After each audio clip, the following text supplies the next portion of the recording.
here. Hi. First Hi, question. I can't see the room. Oh, you can't see the room.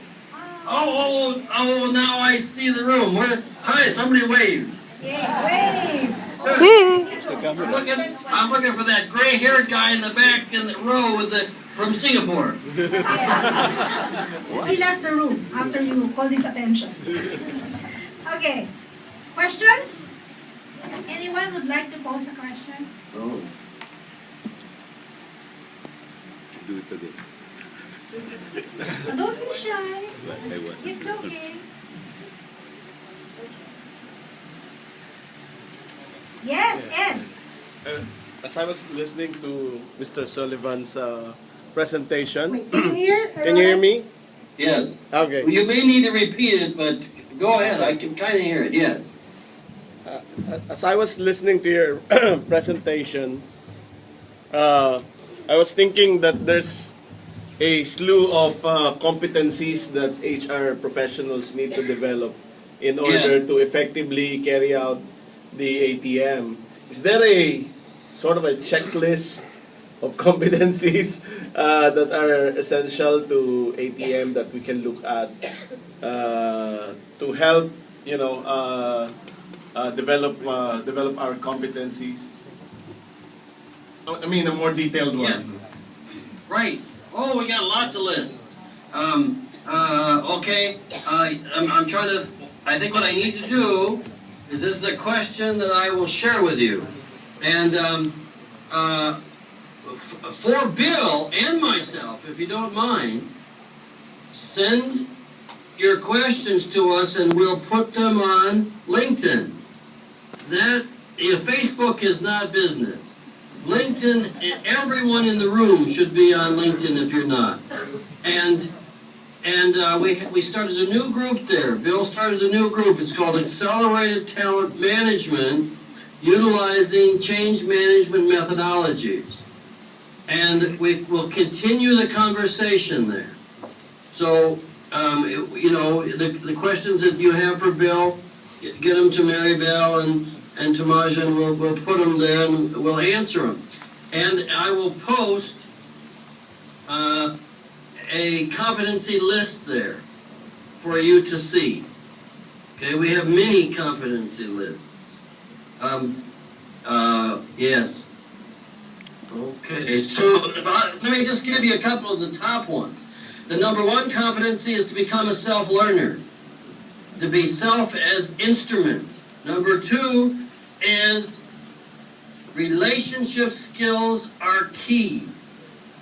Number three, it is necessary to learn to facilitate small groups and large groups. Next, it's important to start to understand how to work an entire organization or system. Another one I'll just mention is to know what action research is and how to use it when you're doing any training. So that's just a few of them. We have a list of 100. And so yeah, good question. Next question. Next question.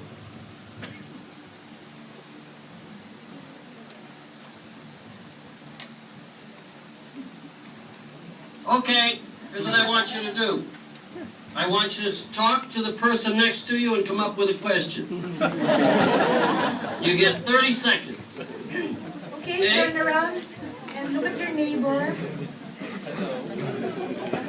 Come up with a question.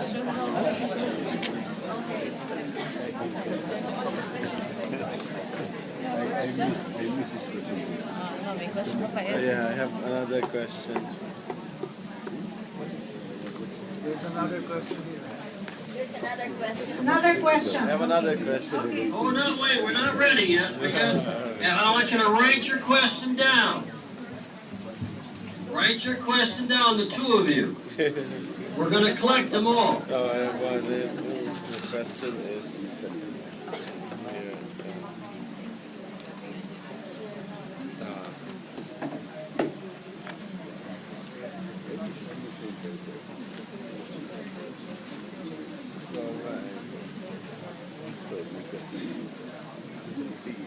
two of you have to come up with a question together.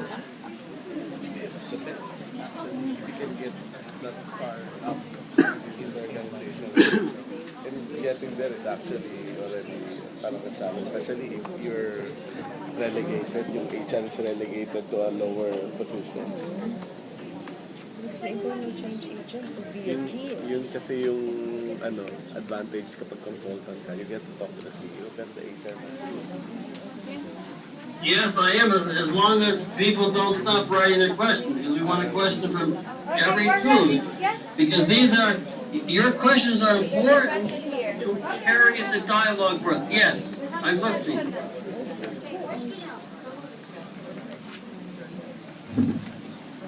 You mentioned the internal change agent in an Yes. organization. How do you identify who would be the best internal change agent? Oh, that's a great question. When we start the process, we talk to the CEO, and the CEO tells us who the change agent should be. They necessarily do not need to be an HR person or have any special capabilities, other than they need to be trusted by the CEO, and they need to be able to form great relationships and the organization trusts them. The rest of it can be developed as the process unfolds. And I'm going to make the assumption that every organization should have an organization development person. Because you're going to deal with change. You're going to deal with so much change in the Philippines in the next 10 years that it's absolutely unbelievable. No country, how do I want to say this? China changed slowly. The Philippines is going to change fast. Why? Because of technology, nanotechnology. China didn't have that. Okay? And if you don't change fast, what I hinted to you, Vietnam is going to overtake you. Okay? And it behooves you, but I don't think they ever will. Why? Because the Philippines is an English-speaking country, and you flow right into the world. Because without question, English is the language of business globally. Right now in China, and starting in 3rd grade, everyone has to learn English. Even if they don't like the United States, they have to learn English.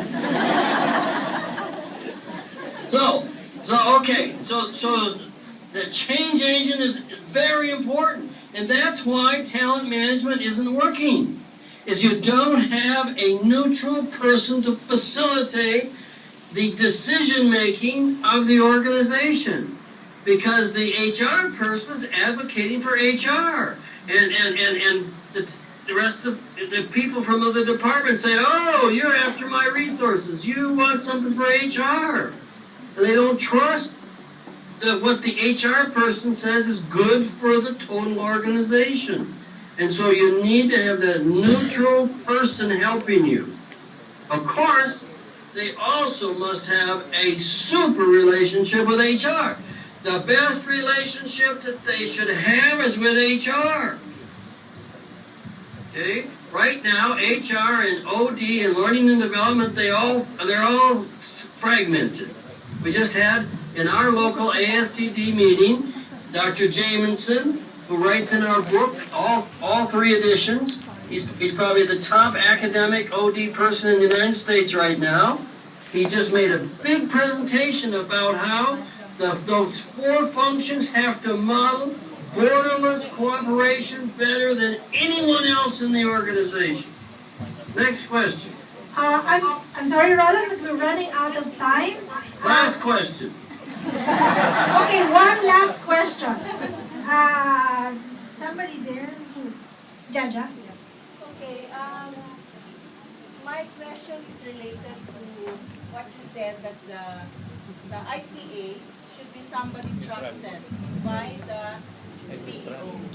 Yes. So I think one of our biggest concern is how do we educate our CEOs so that they sponsor and they champion the change in the organization, and they identify an ICA whom he will trust and who will really push the changes in the organization. Because I think that's one of the concerns that we're facing, right? Even if we have very good people within the organization, but if we don't have educated CEO who believes that, the changes can happen, and we can have people who can really support the change in the organization, then we're faced again with a blank wall, with an unsurmountable, difficulty in doing this. So It's a great question. We haven't written the book yet. The answer will be in the book, but we know the answer in our mind. Bill talked about getting the executive team aligned. We have a process that I've developed from working groups full-time from 1962 until 1978 when I met Kathy, when Bill talked about when she did strategic planning at Ford in large groups. I have a team-building process cold, and all it takes is 4 hours of an executive team member's time before we have them by the heart. Okay? We get them off-site, and they are going to go through dramatic change, and they're going to enjoy it. I know, because it always happens. And typically what happens, here's a case. We're at the McDonald Training Center in Chicago. Okay? And John, the executive of that group, said, "Oh, Jennifer, you're going to lead this process again next year, right?"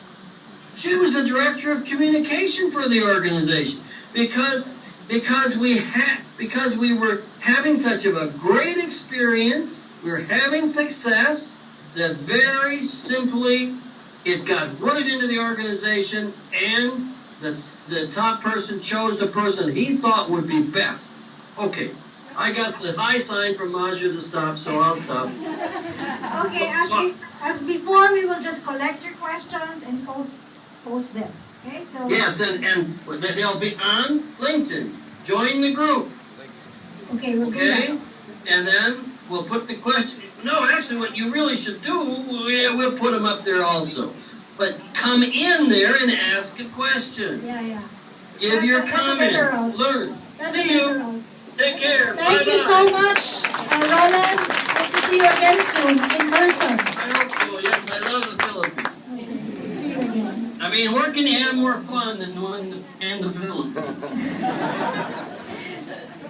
Bye. Bye-bye.